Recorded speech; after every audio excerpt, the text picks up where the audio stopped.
Peço que abram Efésios capítulo 2. Efésios capítulo 2, a partir do verso 11.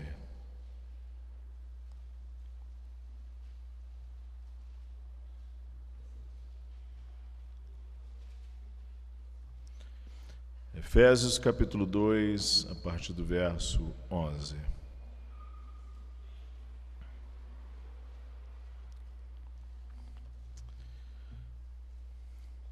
Portanto, lembrai-vos de que outrora vós, gentios na carne, chamados incircuncisão, por aqueles que se intitulam circuncisos na carne por mãos humanas, naquele tempo estáveis sem Cristo, separados da comunidade de Israel, estranhos às alianças da promessa, não tendo esperança e sem Deus no mundo.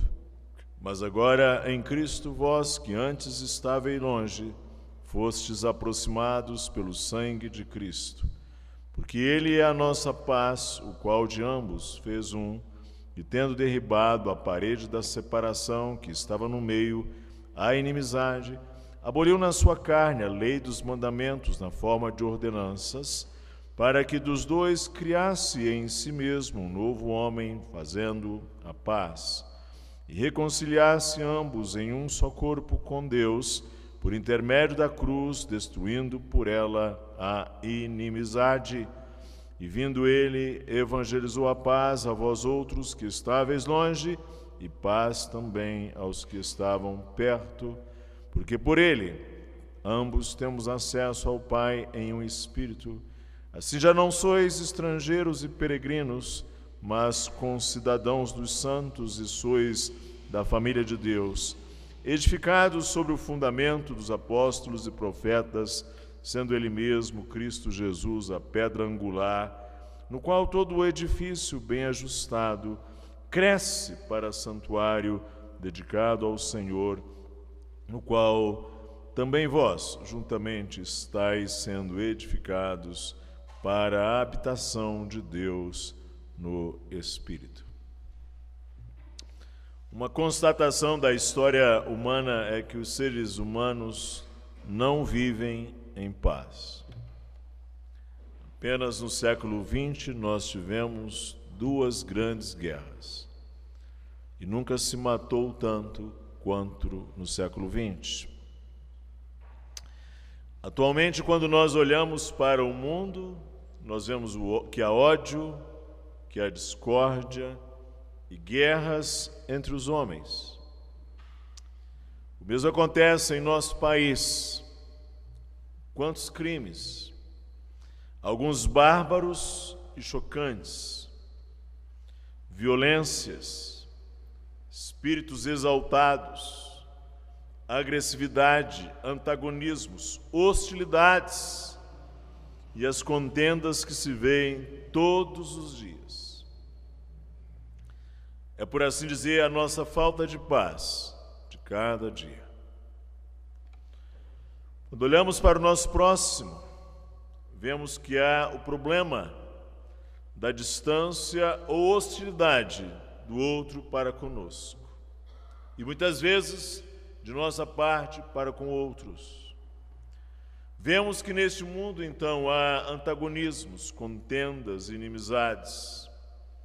Vemos que os seres humanos são caracterizados por conflitos, por guerras, por barreiras, por separação, por falta de paz. De fato, o provérbio diz que o que ama a contenda, ama o pecado. Aqui o apóstolo Paulo está escrevendo aos Efésios e fala que antes havia uma grande separação entre gentios e judeus. Isto era visível lá no templo dos judeus. O templo é lugar de adoração. E o templo era marcado por limites muito rígidos. Havia então o lugar dos sacerdotes, havia o lugar dos homens judeus, havia o pátio das mulheres e havia o pátio dos gentios. e entre o pátio dos gentios e a área dos judeus havia uma enorme parede de separação. O apóstolo diz que Cristo Jesus veio e ele destruiu esta parede da separação. O apóstolo diz que em Cristo Jesus, ele escreve aos cristãos gentios efésios: vós que antes estáveis longe, porque os gentios ficavam longe no pátio dos judeus, longe do contato com os judeus, longe se não fossem circuncidados.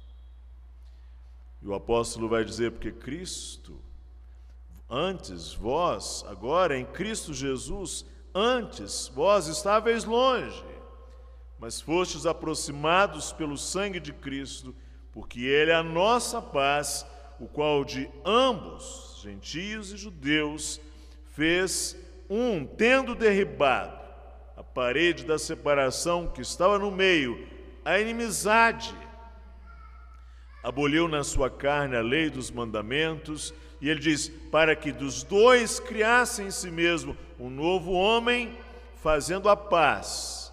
E aí Cristo faz paz entre os homens, mas observe, e reconciliasse ambos em um só corpo com Deus, por intermédio da cruz, destruindo por ela a inimizade, e vindo evangelizou a paz a vós outros que estavam longe, e a paz também aos que estavam perto. E agora ambos temos acesso a Deus e somos cidadãos de uma mesma pátria, não somos mais estrangeiros nem peregrinos, somos um mesmo edifício, somos o mesmo templo, habitação de Deus.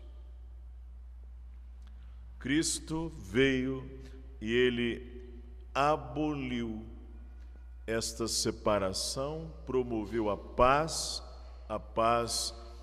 entre os seres humanos, a paz nele e a paz com Deus. Talvez você se indague, mas nós, seres humanos, por natureza, estamos em inimizade com Deus. Sabe, irmãos, esse é um problema antigo.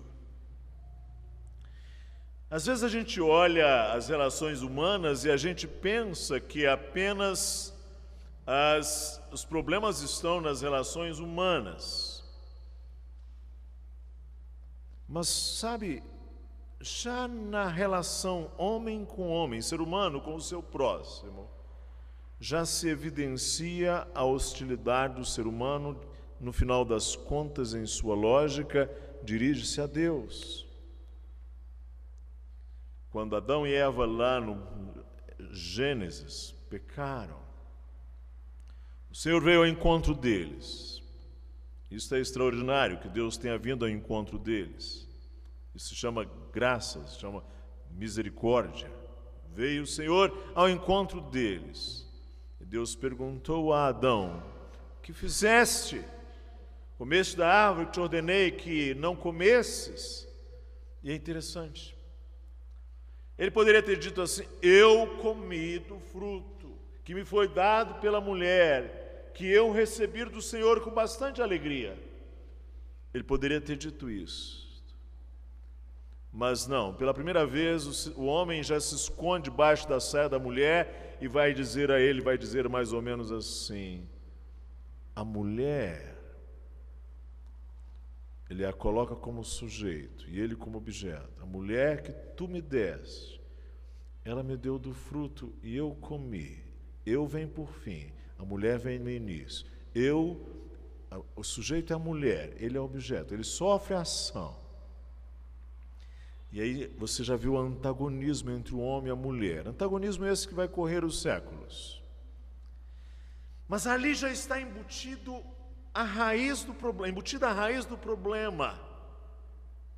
Porque, na verdade, qual é o ponto? Quando ele diz assim, a mulher que tu me deste, ali naquela relação que aparentemente é horizontal, naquela relação entre ele e a sua companheira e vice-versa, naquela insatisfação, naquele conflito que já se estabelece ali, naquela distância, naquela separação, há de fato um problema que se dirige para Deus, porque ele diz assim: a mulher que tu me deste, está embutido então no antagonismo humano, de fato o seu antagonismo para com Deus. E a mulher faz a mesma coisa. O Senhor pergunta à mulher: o que fizeste? E ela também não coloca assim: eu comi do fruto porque me deixei enganar pela serpente. Não, ela não faz isso. Ela também se coloca como a que sofre a ação, e ela diz: a serpente me enganou, me iludiu, e eu comi. O sujeito é serpente, e ela se coloca como aquela que sofre a ação. E a serpente entrou no jardim, observa, porque Deus permitiu. A lógica é esta. Então há um antagonismo nas relações humanas, latente, para com Deus. Aí você chega ao capítulo 4. Adão e sua mulher tiveram filhos. O mais velho é lavrador e o mais moço é pastor de ovelhas. Ao cabo de uns dias, o mais velho trouxe cereais e diz que o Senhor não se agradou dele, nem da sua oferta. Até aí, um problema para Caim, mas esse não foi o maior dos seus problemas. O seu problema foi que veio também seu irmão e trouxe das primícias do seu rebanho oferta ao Senhor das suas ovelhas, e a palavra de Deus diz: agradou-se o Senhor de Abel e de sua oferta. E nesse momento Caim passa a odiar seu irmão Abel. Mas o que você não pode perder de vista é que no ódio que ele tem a seu irmão Abel, está embutido o seu ódio a Deus. De fato, ele está dizendo que seu irmão Abel é o símbolo da sua rejeição, que ele não está satisfeito com o desígnio de Deus, com a forma, o juízo de Deus, a forma como Deus definiu as coisas. O ódio de Caim, a inveja e a sua ira, que vai se transformar em amargura, no final das contas, são dirigidos para com Deus.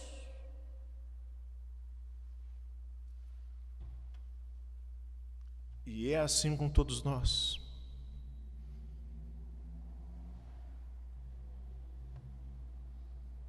Desde o início.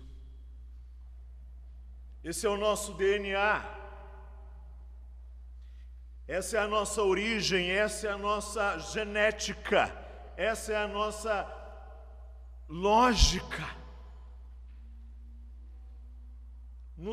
Na sua belicosidade, na sua ira, no seu antagonismo, na sua rebeldia, no seu ódio ao próximo, no seu espírito aguerrido contra seu pai, contra sua mãe, contra seus irmãos, contra o próximo, os nossos ismos, nacionalismos, egoísmos, racismos, machismos, feminismos. Não estou falando de feminilidade nem masculinidade, essas coisas são boas. Estou falando desses ismos.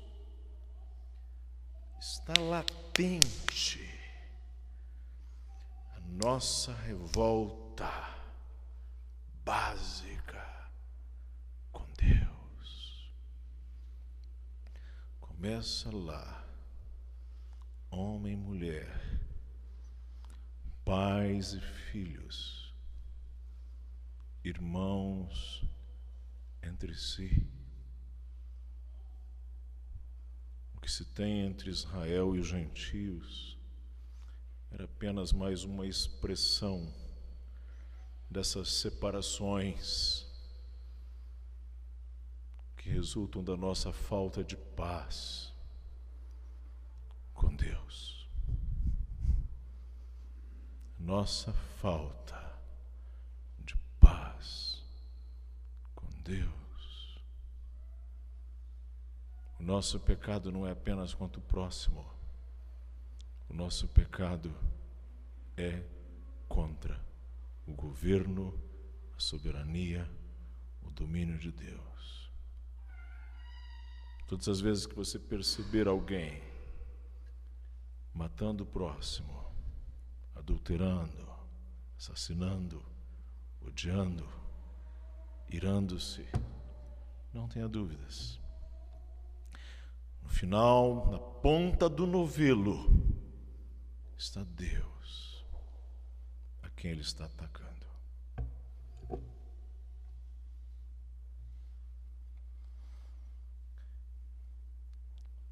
E é de todos em relação a Cristo.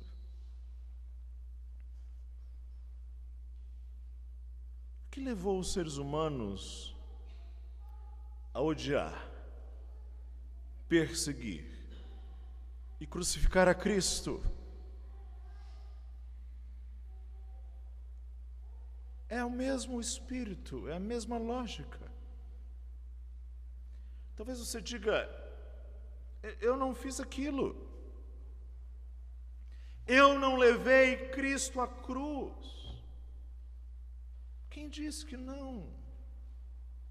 A Bíblia está dizendo para mim e para você que nós o crucificamos. Que ele foi levado à cruz pelos nossos pecados, os meus e os seus.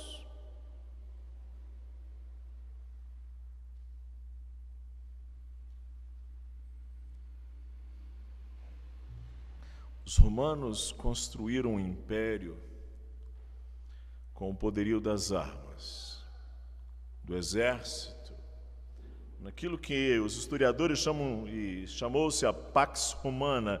Pela época em que Cristo nasceu, pela época do imperador César Augusto, foi uma paz conquistada e mantida com o poderio militar.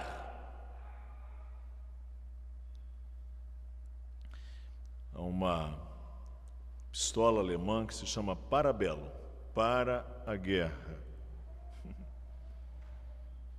A ideia é que neste mundo parece que toda paz exige um tipo de aparelhamento bélico,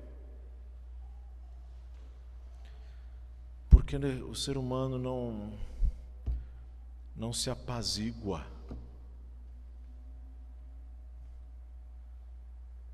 Acabamos agora de assistir 2 líderes precisando de ir para um lugar neutro para tentar fazer ali, assinar uns papéis para tentar estabelecer um desarmamento. Jesus pede para que nós sejamos pacificadores na bem-aventurança. O salmista diz: aparta-te do mal e pratica o que é bom.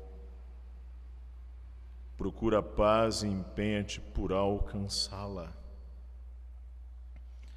Uma expressão do Antigo Testamento que a irmã Wanda leu é: procurai a paz. Mas uma coisa nesse texto aqui fica claro, especialmente no verso 16, é que não há paz sem reconciliação. Não há paz sem reconciliação. A palavra reconciliação pressupõe um estado anterior de separação, de alienação e mais, de hostilidade causado por ações ofensivas de uma ou de ambas as partes.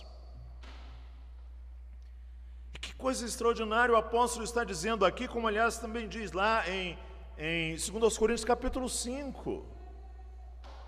No caso da reconciliação de Deus com o homem, o que se esperava é que o homem buscasse a reconciliação com Deus, porque a parte ofendida é Deus.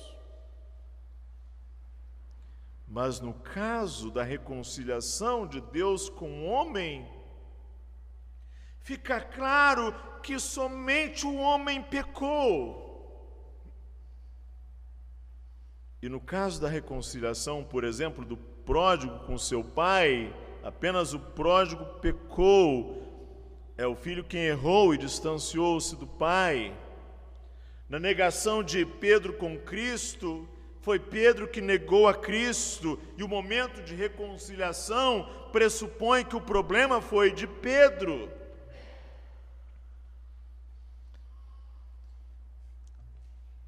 A reconciliação, ela exige que as partes, ou a parte ofensora, se humilhe, se quebrante.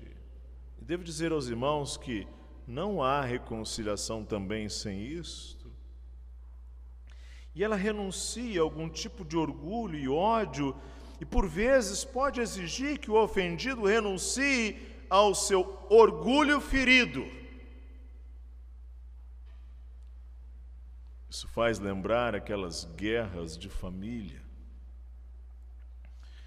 Shakespeare tem a sua peça Romeu e Julieta, em que ele descreve aquele ódio daquelas duas famílias lá em Verona, na Itália, ódio assim de muitas décadas, transgeracional. E aquilo se tornou uma parede. É uma coisa que a gente aprende, é que por vezes o esforço de reconciliação precisa requerer uma terceira parte não diretamente envolvida, por assim dizer, um mediador, um conciliador, alguém que efetivamente atue nas duas partes. Nos sacrifícios do Antigo Testamento, este sentido era sinalizado nos rituais dos sacrifícios do cordeiro, ou no ritual do bode emissário. Esse mediador, essa representatividade de um mediador entre o homem e Deus. Mas o mediador não é como às vezes simplesmente nós pensamos, alguém que está apenas no meio, não. O mediador no sentido completo é alguém que precisa estar nas duas partes. Ele precisa vestir as duas camisas. Ele precisa ser homem e precisa ser Deus. E Cristo, como representante da espécie humana, representa a sua linhagem na obra de reconciliação entre Deus e os homens.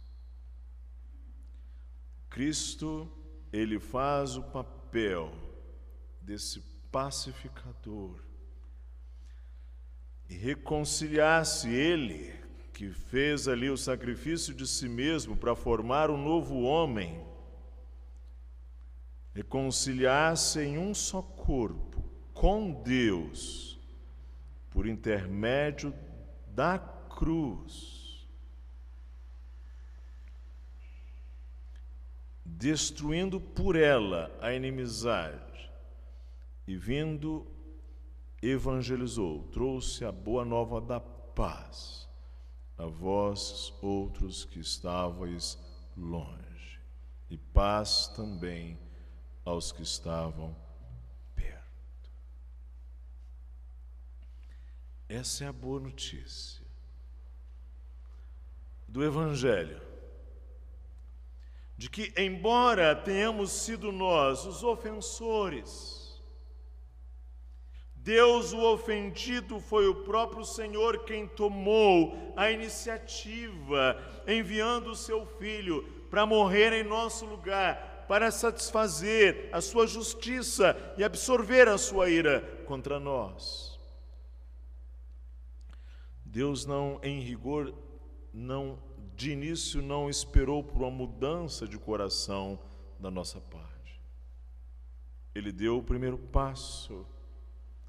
Ele fez tudo o que era necessário para garantir a nossa reconciliação, incluindo a nossa mudança de reconciliação. O apóstolo Paulo diz lá em 2 Coríntios 5:20: portanto, somos embaixadores da parte de Cristo, como se Deus por nós rogasse. Rogamo-vos, pois, irmãos, da parte de Cristo, que vos reconcilieis com Deus. Jesus fez tudo o que era necessário para remover a inimizade de Deus para conosco e também, diga-se de passagem, para remover, por conseguinte, a nossa inimizade para com Deus, para ganhar o nosso amor para com Deus. O apóstolo vai dizer: Deus estava em Cristo, reconciliando consigo o mundo, não imputando aos homens as suas transgressões. Nós é que deveríamos estar com os nossos rostos em terra, suplicando, implorando a Deus que se reconciliasse conosco. Mas diga-se de passagem, isto nunca aconteceria. Foi Deus, a parte ofendida, que enviou o seu Filho para nos reconciliar com Ele mesmo. O apóstolo diz em Romanos 5:10: quando inimigos, fomos reconciliados com Deus mediante a morte de seu Filho. O apóstolo vai dizer que o paradigma da reconciliação é a cruz. E reconciliar-se ambos em um só corpo com Deus por intermédio da cruz, destruindo por ela a inimizade. Isso é um paradigma para tudo. É o modelo da cruz, o paradigma da cruz, o paradigma da reconciliação.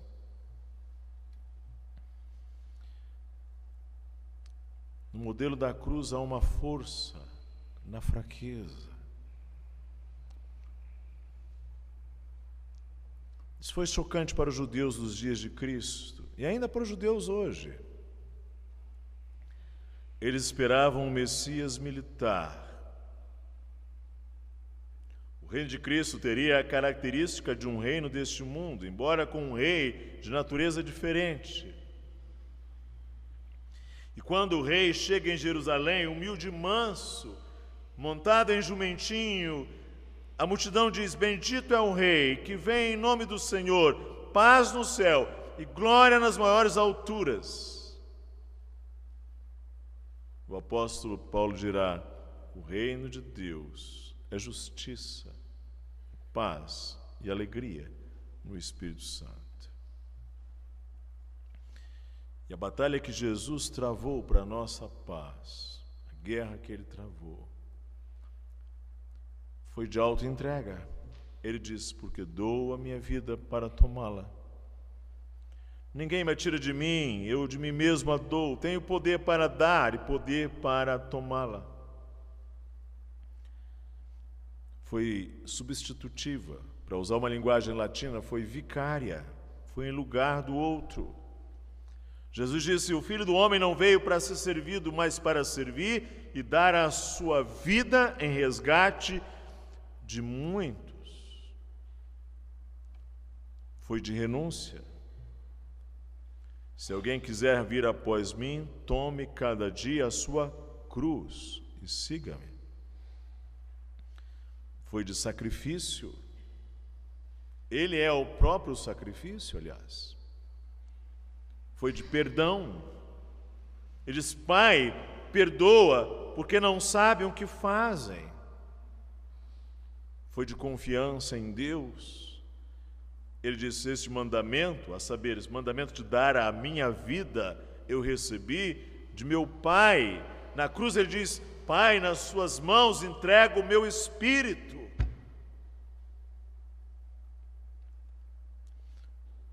Então, o modelo da cruz é um modelo que produz paz. Aliás, deixa eu dizer a você, você não promove paz sem o paradigma da cruz. Eu precisava colocar isso nessas redes sociais, porque há alguns que querem achar que eles conseguem promover paz sem o paradigma da cruz. E, puxa vida, quanta coisa terrível nas redes sociais, e às vezes por parte de membros das nossas igrejas. Não existe isso. Não existe paz sem o modelo da cruz.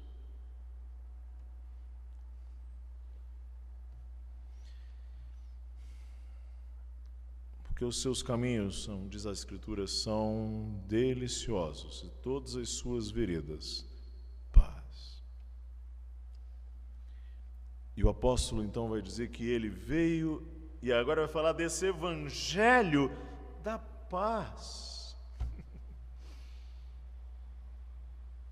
Essa boa notícia da paz, que Cristo mesmo começou. Ele veio, evangelizou a vós, a paz a vós outros, que estáveis longe, e paz também aos que estavam perto. E porque por ele, Cristo Jesus, ambos temos acesso pelo Pai em um Espírito, essa coisa trinitária que o Evangelho nos traz. Isso já foi anunciado lá pelo profeta Isaías. Ele é príncipe da paz. Isso foi anunciado lá nos arredores de Belém aos pastores: paz na terra entre os homens.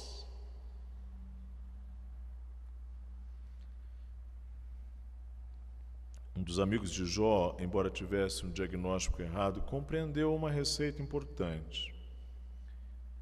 Ele disse: reconcilia-te, pois, com ele, e tem paz, e assim te sobrevirá o bem. Reconcilia-te com ele, e tem paz. O salmista diz: o Senhor dá força ao seu povo, o Senhor abençoa o seu povo com paz.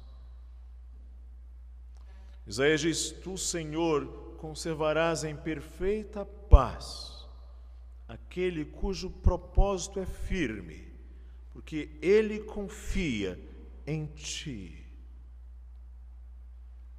Na cruz de Cristo encontraram-se a graça e a verdade, a justiça e a paz se beijaram. E o profeta Isaías vai dizer: o castigo que nos traz a paz estava sobre ele, e por suas feridas fomos sarados. Que coisa maravilhosa é o Evangelho, que anuncia a paz, que convoca a reconciliação do homem com Deus e do ser humano com o seu próximo. Que formosos são sobre os montes os pés do que anuncia as boas novas, que faz ouvir a paz, que anuncia coisas boas, que faz ouvir a salvação, que diz a Sião: o teu Deus reina. O Evangelho é chamado Evangelho da Paz, tanto pelo que ele representa em nossa relação com Deus, quanto no que ele resulta nos corações humanos entre si. O apóstolo dirá: Deus pôs em nós a palavra da reconciliação, de sorte que somos embaixadores da parte de Cristo, como se Deus por nós rogasse. Rogamo-vos, pois, da parte de Cristo, que vos reconcilieis com Deus. Aquele que não conheceu o pecado, o fez pecado por nós, para que nele fôssemos feitos justiça de Deus. Irmãos, irmãs, o reino de Cristo é um reino de paz, e Ele oferece paz aos seus. Isto é amplamente manifesto no Novo Testamento. Cristo é a nossa paz. Ele evangelizou a paz. A paz, aliás, é uma bênção messiânica. Há uma paz abundante em Cristo.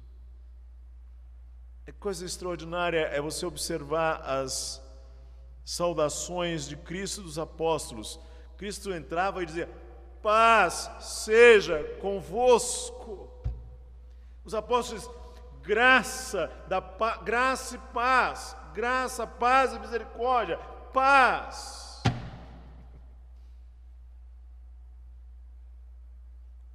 Essa é bênção de Deus para nós.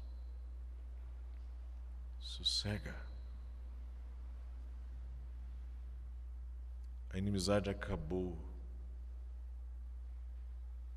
A separação cessou.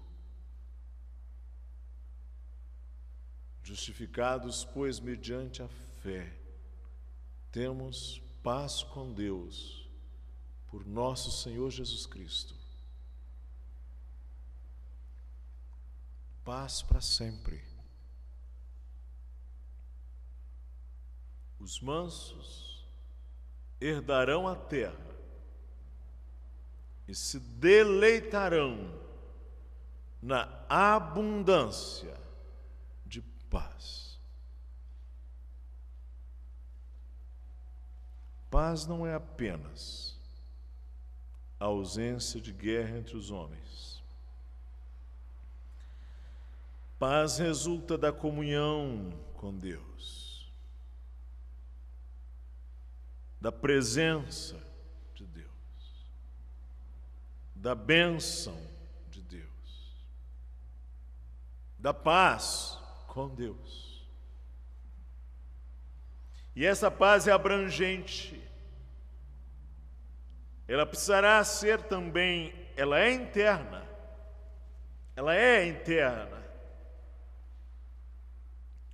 Mas ela precisará ser algo que venha a conquistar as famílias humanas, os povos, o ambiente humano e o mundo redimido em paz messiânica para sempre. A promessa que nós temos nas Escrituras, da qual, aliás, muito descreve o livro de Apocalipse, a promessa de que haverá um mundo, um momento, ou se preferir, um estágio, em que os seres humanos, com paz, viverão em um mundo pleno de paz. Paz por dentro, paz por fora, paz nas relações, paz em Cristo Cordeiro, paz hoje, paz para sempre, paz eternamente. Graças a Deus, por Cristo Jesus, porque Deus veio ao nosso encontro, reconciliou-se primeiro conosco, pelo Evangelho da paz, nos chamou à reconciliação com Ele. E o Senhor selou pelo Espírito o fruto em nós.